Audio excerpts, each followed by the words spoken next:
ঝুলিয়ে সীমান্ত পাহারায় এক সিপাহী।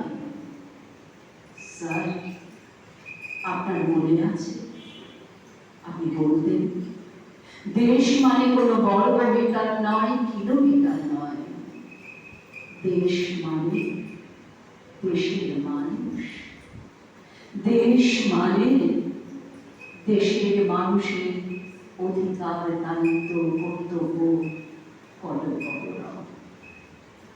সৈনিক তবে হাঁটি যুগ থেকে যুগান্তরে, সীমান্তের আকাশে বাতাসে আজ শুধু বারুদের গন্ধ আর স্বজন হারার আর্তনাদ।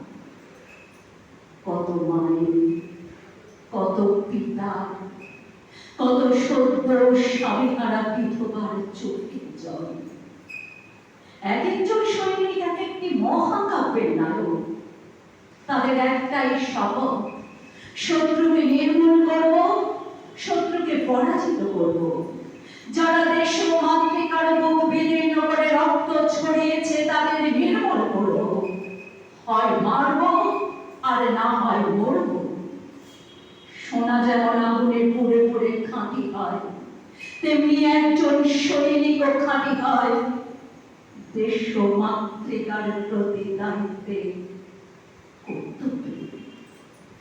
স্যার, স্যার জানেন, একদিন সীমান্তের কাঁটাতারের সামনে দাঁড়িয়ে দেখি সারি সারি কফিন সাজানো।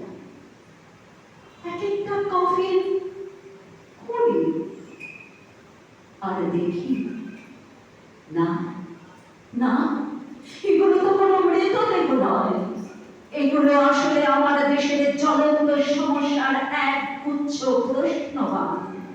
প্রত্যেকটি কফিন থেকে আমার দিকে আঙুল মুচিয়ে প্রশ্ন করছে, কোথায় তোমার দেশের বাক স্বাধীনতা? কোথায় তোমার দেশের সুরক্ষা? কোথায় তোমার দেশের নারীর লজ্জা নিবারণের জন্য এক টুকরো কাপড়? আর কোথায় বা তোমার দেশের জাতীয় পতাকা?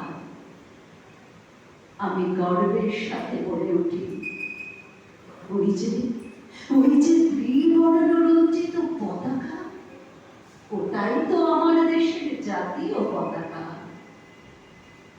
কফিন থেকে বিদ্রুপ স্বরে উত্তর ভেসে এলো, কোথায় তোমার দেশের জাতীয় পতাকা? তেরঙ্গা। আমি বিস্মিত হয়ে নিজের দিকে তাকিয়ে দেখি, আমাদের এই রক্তে রাঙা হয়ে আছে ভারতের ত্রিবর্ণ রঞ্জিত জাতীয় পতাকা। আমার বুঝতে একটু অসুবিধে হলো না। আমাদের চারিধারে স্বেচ্ছাচারী রক্ত পিপাসু, অর্থ পিপাসু, ক্ষমতা লোভী মানুষেরা ঘুরে ঘুরে বেড়াচ্ছে, আর আমরা সকলে অশোক স্তম্ভের তলায় নিশ্চিন্তে ঘুমিয়ে রয়েছি। কিন্তু আমি তো সৈনিক, আমাকে যে ঘুমোতে নেই।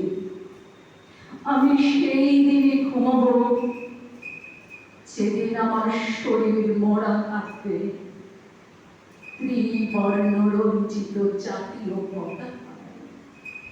আমি সেই দিনই ঘুমাবো